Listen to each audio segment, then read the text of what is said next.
Hola chicos, bienvenidos a un nuevo video. En esta oportunidad vamos a hablar sobre el gobierno de Hipólito Yrigoyen. Vimos en el primer video todo lo que fue la reforma universitaria y educativa, pero vamos a retrotraernos a 1880, cuando él gana las elecciones junto a su vicepresidente Luna.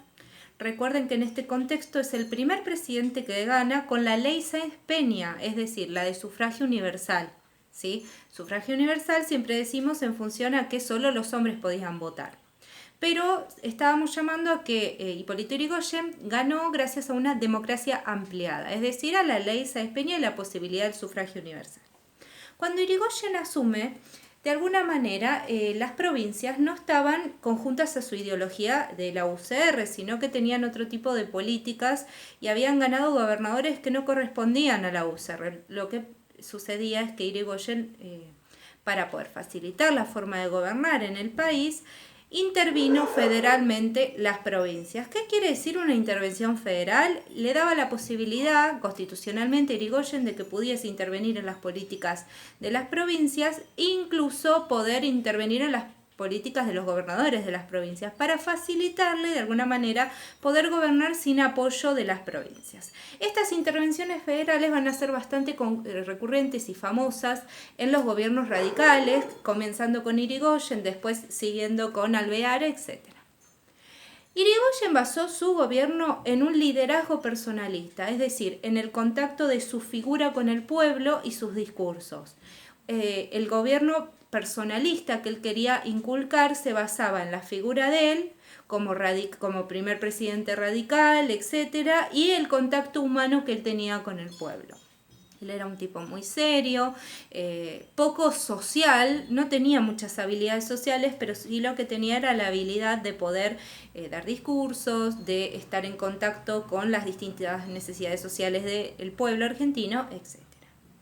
Para hablar sobre la parte económica, él apoyaba lo que era una movilidad ascendente. El modelo agroexportador venía funcionando muy bien, por lo tanto no lo va a modificar, pero lo que va a hacer va a realizar una escala de movilidad ascendente. ¿Qué quiere decir esto? Si tenemos una pirámide social en donde está la clase baja, media y alta, lo que él planteaba es que gracias a que la economía crezca y que se den las posibilidades de trabajo, alguien de la clase baja podía pasar a ser clase media o alguien de la clase media podía pasar a ser clase alta gracias a que se podían mover de escala social por el desarrollo de la economía y del trabajo que estaba teniendo el país en ese momento. Gracias a que el modelo agroexportador funcionaba muy bien, las industrias nacionales estaban funcionando muy bien y el desarrollo de la educación que él había hecho una inversión histórica para la educación porque había mucha más gente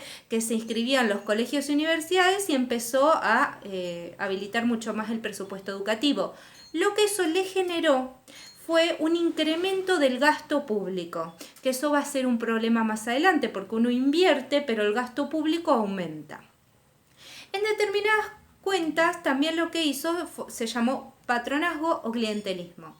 ¿Qué significa el patronazgo o el clientelismo? Le prometió a los mismos integrantes de la Unión Cívica Radical, aquellos que lo apoyaban, les prometió un puesto político, ¿sí? Así organizaba de alguna manera las formas de gobierno y tenía a gente que lo apoyara en los cargos públicos, ¿sí? Podemos discutir si está bien o no está bien, pero a esto se le llamaba patronazgo o clientelismo, que hasta lo vemos hoy en día.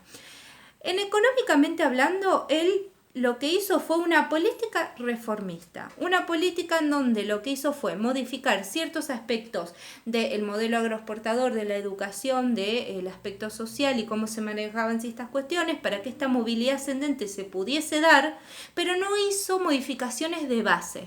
Hizo una política reformista con base del modelo agroexportador. Finalmente, todos estos cambios que él produjo sobre las infraestructuras, sobre todo educativas, que generó un montón de gasto público, vamos a ver que eso después repercute en la economía y que no va a ser favorecedor.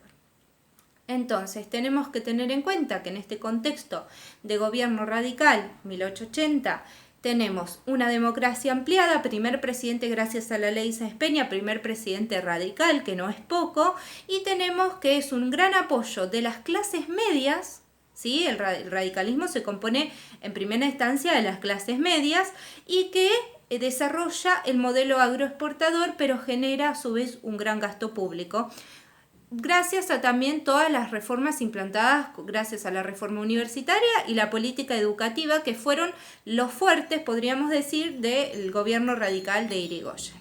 Dentro de los gobiernos radicales después tenemos a Alvear y después vamos a tener un segundo de gobierno de Hipólito Yrigoyen, pero eso lo vamos a ir a ver a medida que va pasando. Entonces, espero que se haya entendido y si tienen alguna duda lo vamos a resolver en Meet o en Classroom. Les mando un saludo y nos vemos en el próximo video.